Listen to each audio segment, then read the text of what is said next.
अरे वाह, आज तो खाने में बहुत ही बढ़िया खुशबू आ रही है। आज क्या बनाया है? आज मैंने सबके लिए चिकन कोरमा और बिरयानी बनाई है। अरे वाह माँ, आज तो तुमने दिल खुश कर दिया। अब जल्दी परोस दो। इसकी खुशबू को सूंघकर तो मैं और देर तक नहीं रुक सकता। लेकिन माँ, आपको आज कुछ ज्यादा ही वक्त नहीं लग गया डिनर रेडी करने में? पूरे 2 घंटे बाद आई हो रसोई से। हाँ, ये अच्छे से पता है कि माँ कितनी देर बाद आई है, लेकिन ये नहीं पता कि जाकर माँ की मदद भी करवानी है। अब मैं बूढ़ी हो गई हूँ, अब मुझसे नहीं होता इतना काम। मैं कहती हूँ अब निखिल की शादी करवा देते हैं। इस घर में बहू आएगी तो मुझे भी आराम मिल जाएगा। तुम ठीक कहती हो भाग्यवान। अब वो अगले दिन से पंडित को बुलाकर निखिल के लिए लड़की देखने लगती है। कुछ दिनों बाद वो एक लड़की सुरभि को देखने जाते हैं। सुरभि दिखने में खूबसूरत थी, इसलिए उनको देखते ही पसंद आ जाती है और कुछ महीनों में सुरभि ब्याह कर अपने ससुराल आ जाती है। सुरभि अगले दिन अपनी पहली रसोई के लिए जाती है। आज तो भाभी की पहली रसोई है ना माँ। मेरा तो बड़ा मन कर रहा है चिकन बिरयानी और बटर चिकन खाने का, वो भी नान के साथ। हाँ, तू चिंता मत कर, मैंने फ्रिज में चिकन रखा हुआ है, वो वही बनाएगी। पूरा ससुराल इसी उम्मीद में बैठा था कि नई बहू उनको पहली रसोई में उनकी पसंद का चिकन बनाकर खिलाएगी। लेकिन जब सुरभि उनके सामने पालक पनीर, खीर और पूड़ी परोसती है तो वो सब परेशान हो जाते हैं। ये क्या है भाभी, ये क्या बना डाला? हमें तो नॉनवेज खाना था। अच्छा चलो कोई बात नहीं, अब बना ही लाई है तो खा लेते हैं। वैसे भी इसकी पहली रसोई है तो इसको रोक तो नहीं सकते ना। सभी वो वेज खाना चुपचाप खा लेते हैं। खाना खाने के बाद सुरभि अपने कमरे में जाती है। यू चीट, तुमने मुझे बताया क्यों नहीं कि तुम लोग नॉन वेजिटेरियन हो? तुम जानते हो ना मैं शुद्ध शाकाहारी हूँ। उस दिन देखने आए थे तो बताया था ना तुम्हें। हाँ यार, बताया था, लेकिन तुम मुझे इतनी पसंद आ गई कि मैं तुम्हें सच ही नहीं बता पाया। वैसे भी प्यार और जंग में सब चलता है ना। अब सुरभि को बड़ा पछतावा होता है। फिर ऐसे ही अगले दिन भी वो सबके लिए पत्ता गोभी और मटर पनीर की सब्जी बनाती है, क्योंकि भले ही उसका ससुराल नॉन वेजिटेरियन था लेकिन वो खुद वेजिटेरियन थी। लेकिन ऐसा खाना देख, बस बहुत हुआ बहू, जब से तू यहाँ आई है हम नॉन वेज खा ही नहीं पा रहे। अब आज शाम को किसी भी हालत में नॉन वेज बनना चाहिए। हाँ। गुस्से में सुरभि अपने कमरे में जाती है। लो, हो गया सत्यानाश। तुम अच्छे से जानते हो ना निखिल, मुझे नॉनवेज देखा भी नहीं जाता, तो बनाऊंगी तो क्या ही। अब शाम को तुम्हारे घर वालों को चिकन खाना है तो मैं क्या करूं बोलो? अरे बाबा गुस्सा मत करो, मैं बना दूंगा। तुम सबको जाकर बोलना कि तुमने बनाया, ठीक है? शाम को निखिल बटर चिकन बनाकर तैयार कर देता है। सुरभि घिन्नाते हुए वो सबके लिए लेकर जाती है। वाह बहू, क्या महक आ रही है। आहा। सभी वो चिकन खाकर उसकी खूब तारीफ करते हैं। धीरे धीरे सुरभि ने इस बात को स्वीकार कर लिया कि उसका ससुराल नॉन वेजिटेरियन का दीवाना है। एक रोज बाहर तेज बारिश हो रही थी, तभी उसका देवर आया। आज गर्मा गर्म चिकन बनाकर तैयार कर दो, वो भी चावल के साथ। कसम से मजा ही आ जाएगा। अब सुरभि के पास कोई चारा नहीं था, क्योंकि उस वक्त उसका पति भी घर पर नहीं था। इसलिए वो YouTube की मदद से खाना बनाने लगती है और अब वो ना चाहते हुए भी नॉनवेज खाना बनाने और उसकी स्मेल की आदत डाल लेती है। अब घर में 2 तरह का खाना बनता था, सबके लिए नॉनवेज और सुरभि के लिए वेज। एक रोज डाइनिंग टेबल पर, क्या भाभी आप भी ये घास फूस खाकर बोर नहीं होती क्या? हाँ भाभी, आपके घास फूस में इतना प्रोटीन नहीं है जितना इस चिकन में होता है। हाँ सुरभि, अब तुम नॉनवेज खाने वाले ससुराल में आ गई हो तो अब तो तुम्हें भी नॉनवेज खाना चाहिए। वैसे भी खाना है ही कितना, ये कुछ हरी सब्जियां और ये दाल सोयाबीन, बस। हमारे नॉनवेज में देखो कितने सारे आइटम हैं। चिकन चंगेजी, तवा चिकन, रोल, कबाब, बटर चिकन। आहा, नाम सुनते ही मुंह में पानी आ जाता है। घर में इतना अच्छा खाना होता है, लेकिन तुम ये बेकार की सब्जियां ही खाती रहती हो। एक बार खाओगी ना बहू तो उंगलियां चाटती रह जाओगी, और ऐसा खाना खाकर तो तुम ऐसी रहोगी सूखी की सूखी। हमारी तरह नॉनवेज खाओ और खाते पीते घर की बनो। नहीं माँ जी, मैंने बचपन से आज तक कभी नॉनवेज नहीं खाया। शुद्ध शाकाहारी खाना खाया है, और ना ही मैंने कभी आप लोगों को फोर्स किया नॉनवेज छोड़ने को। इसलिए आप भी मुझे फोर्स ना करे तो ही बेहतर होगा। मैंने तो कभी नॉनवेज की स्मेल को गंदा कहा नहीं। फिर वेज खाने को क्यों घास फूस बोलते हो आप सब? गुस्से में सुरभि अपने कमरे में चली जाती है। बहुत शौक है ना इन सबको नॉनवेज खाने का। अब इनके लिए ऐसा स्वादिष्ट वेज खाना बनाकर खिलाऊंगी कि ये सब नॉनवेज को भूल ही जाएंगे। फिर अगले दिन, ये क्या है बहू? ये पाव भाजी, ये छोले भटूरे और ये राजमा चावल, वो भी बूंदी रायते के साथ। ये राजमा चावल खाए हुए कितने साल हो गए। मेरी माँ थी तो वो कितने प्यार से हमारे लिए ये सब बनाती थी, लेकिन जब से सरला के साथ शादी हुई तब से इसने अपनी पसंद में ही सबको ढाल दिया। मुझे नहीं खाना ये घास फूस, बकरी हूं क्या मैं। अर्जुन बेटा जा, तू रसोई में फ्रिज में चिकन रखा है, उसे फ्राई करके ले आ। लेकिन माँ जी उसमें से तो बदबू आ रही थी, इसलिए मैंने फेंक दिया, मुझे लगा खराब हो गया है। अरे पागल, वो मैं कल ही लाई थी। अच्छा छोड़ निखिल, तू चावला रेस्टोरेंट से ऑर्डर कर दे। लेकिन माँ बाहर तेज बारिश हो रही है और ऊपर से आज मंगलवार है, तो चावला रेस्टोरेंट तो क्या, मुर्गा मंडी भी आज बंद होगी। अब कोई रास्ता ही नहीं है ये घास फूस खाने के अलावा।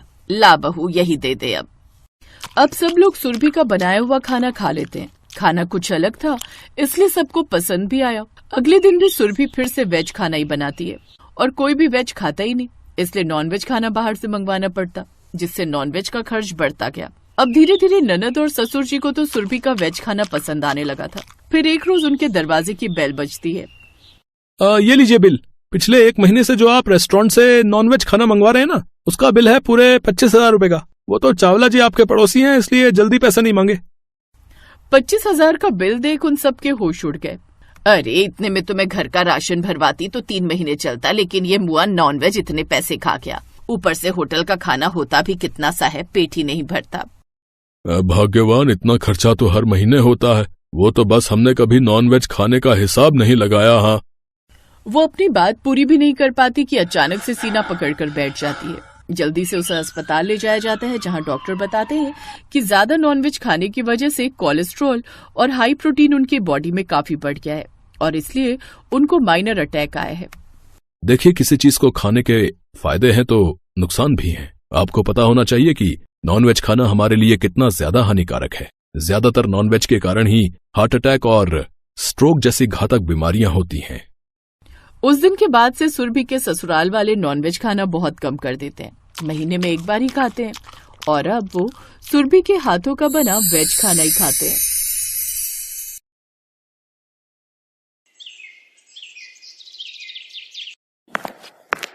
माँ, खाना बन गया क्या? नहीं, अभी थोड़ी देर और, जब बन जाएगा तब बुला लूंगी। माँ, वैसे आज क्या बना रही हो? आलू और प्याज की सब्जी और रोटी। क्या माँ, जब देखो आलू आलू, आप कुछ और क्यों नहीं बनाती हो? कभी पनीर वनीर भी बना लिया करो।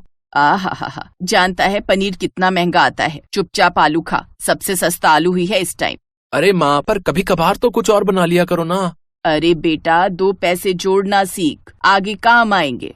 ललिता की बात सुनकर उसका बेटा राम वहाँ से गुस्से में निकल जाता है। ये कहानी एक ऐसे परिवार की है जो बहुत ही लालची और भुक्खड़ था। ललिता और उसका पति लच्छू राम आला दर्जे के लालची थे। अच्छे खासे पैसे होने के बावजूद वो बड़ी कंजूसी करते थे और इस बात से उनका बेटा राम बहुत चिढ़ता था। लेकिन माँ बाप के सामने उसकी एक न चलती थी। फिर एक दिन, माँ, बहुत तेज भूख लगी है, कुछ खाने को दो ना। सुबह का आलू का पराठा बचा है, जा खा ले। है? पूरा एक पराठा? मैं कैसे खा पाऊंगा माँ, कहीं मुझे बदहजमी ना हो जाए। हाँ तो एक काम कर, उसमें से आधा अपने पापा के लिए छोड़ देना। ए भगवान, हद है। अच्छा, और आप क्या खाओगे? अरे मेरी चिंता मत कर, शाम को शादी में जाना है तो हम तो वहीं ढंग से खाएंगे। पर शादी तो रात की है ना माँ। हाँ तो क्या हुआ, अगर अभी पेट खाली रहेगा तभी रात में सारे व्यंजन बढ़िया से खा पाएंगे ना बेटा। आप और मम्मी ना दोनों महान हो कसम से। हाँ बेटा, ये बात हम जानते हैं, पर देखो हमने कभी इस बात का घमंड नहीं किया। बड़े होकर तुम्हें भी ऐसा ही करना होगा, ठीक है? हाँ हाँ बिल्कुल पापा। लच्छू राम और ललिता ने उस दिन कुछ नहीं खाया और रात में शादी में उन दोनों ने गले तक भरकर खाना ठूसा। ये देखकर राम को बहुत शर्मिंदगी हो रही थी, लेकिन वो जानता था कि वो अपने माता पिता के स्वभाव को नहीं बदल सकता था। ऐसे ही वक्त गुजरता चला गया। अब राम बड़ा हो गया था। वो रश्मि नाम की एक लड़की से प्यार करने लगा, लेकिन समस्या ये थी कि रश्मि एक गरीब घर की लड़की थी। रश्मि सुनो, कॉफी पीने चले? हाँ चलते हैं ना, वैसे भी बहुत दिन हो गए, तुमने मुझे कॉफी नहीं पिलाई। तो चलो फिर, आज मैं तुम्हें ABCD में कॉफी पिलाता हूँ। अरे वाह, चलो ना, मुझे भी टेस्ट करनी है कि ABCD की कॉफी कैसी होती है। राम रश्मि को लेकर मशहूर कॉफी शॉप ABCD गया। वो दोनों एक दूसरे का हाथ पकड़कर बातें कर रहे थे। तभी राम ने शॉप के बाहर देखा, जहाँ उसके पापा और मम्मी कंधों पर बड़े बड़े थैले टांग कर चल रहे थे। पापा मम्मी यहाँ क्या कर रहे हैं? हे भगवान, अगर इन्होंने मुझे यहाँ बैठे देख लिया तो मेरी खैर नहीं। क्या करूँ, अब कहाँ जाऊँ? अपने पापा और मम्मी को देखकर राम वहीं टेबल के नीचे कुछ ढूंढने का बहाना करके छुप गया। उधर रश्मि ने ललिता और लच्छू राम को पहचान लिया। राम, देखो तुम्हारे मम्मी पापा, देखो ना, ऊपर आओ। रश्मि, उन्हें देखकर मैं नीचे छिपाऊं? अगर उन्होंने मुझे इतनी महंगी कॉफी शॉप में देख लिया ना तो मेरी खैर नहीं। क्यों? ऐसा क्यों कह रहे हो? उन्हें भी बुला लो ना, देखो बाहर कितनी धूप हो रही है। अरे देवी, अगर वो यहाँ आ गए ना तो आज ही मेरा वध कर देंगे। तुम चुपचाप बैठी रहो। ललिता और लच्छू राम के जाने के बाद राम टेबल के नीचे से बाहर आया और फिर उसने रश्मि को सारी बात बताई। ये सुनकर रश्मि टेंशन में आ गई। क्या हुआ रश्मि, क्या सोचने लगी? मैं सोच रही हूँ कि अगर आंटी और अंकल इतने लालची और कंजूस हैं, तो फिर वो तुम्हारी शादी मुझसे कैसे कराएंगे? यही तो मैं भी दिन रात सोचता रहता हूँ, पर तुम चिंता मत करो, शादी तो मैं तुम्हीं से करूंगा।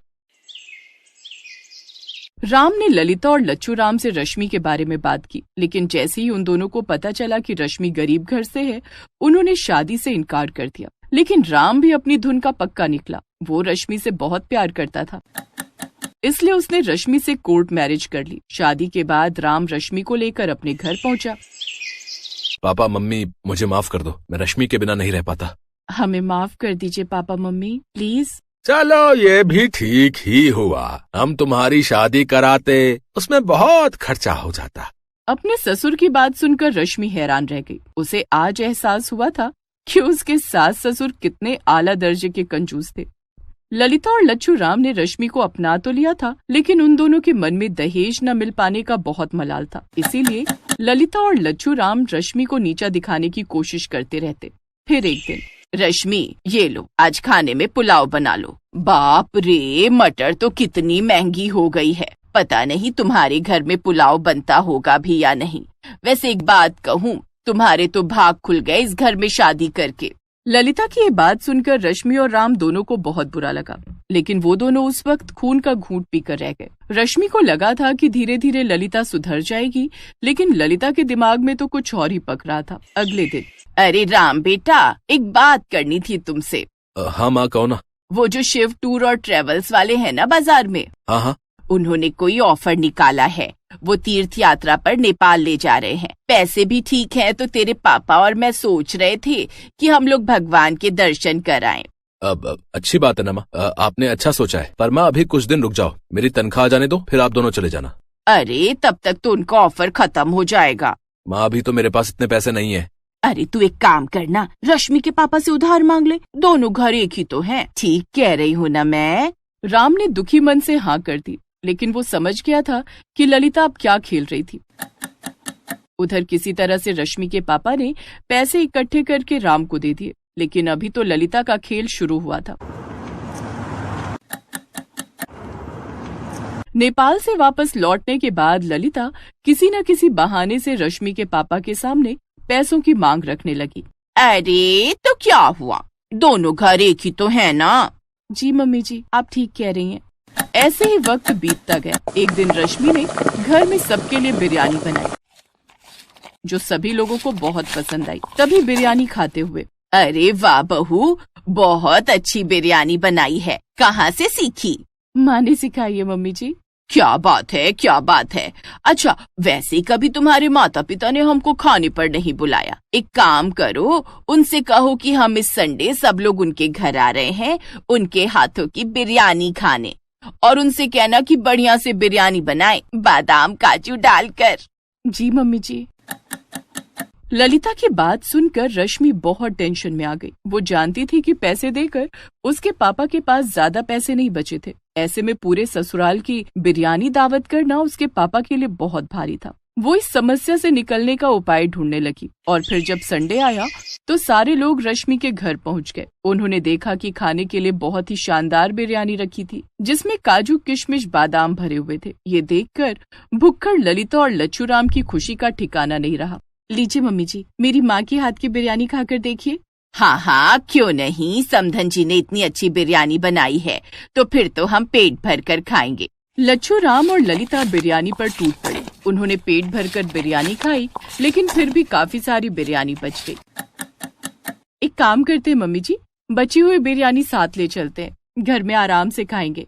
हाँ हाँ, बढ़िया आइडिया है, ले चलो। राम ये सब देखकर बहुत दुखी था, लेकिन रश्मि के चेहरे पर कोई चिंता नहीं थी। अगले दिन रसोई में ललिता जोर से चीखी, रश्मि, ओ रश्मि, ये सारे बासमती चावल कहाँ गए? और काजू बादाम भी दिखाई नहीं दे रहे। हाँ, वो सब तो कल मैं अपने साथ ले गई थी मम्मी जी। उन्हीं चावलों और ड्राई फ्रूट से तो माँ ने बिरयानी बनाई थी। वो क्या है ना, उनके पास पैसे नहीं थे, तो मैं सब कुछ यहाँ से ले गई थी। और वैसे भी दोनों घर तो एक ही है ना मम्मी जी। इस बार ललिता को मुंह तोड़ जवाब मिला था और कहने के लिए उसके पास कुछ नहीं था और रसोई के दरवाजे पर खड़ा राम अपनी बीवी की समझदारी पर मंद मंद मुस्कुरा रहा था। Thanks for watching.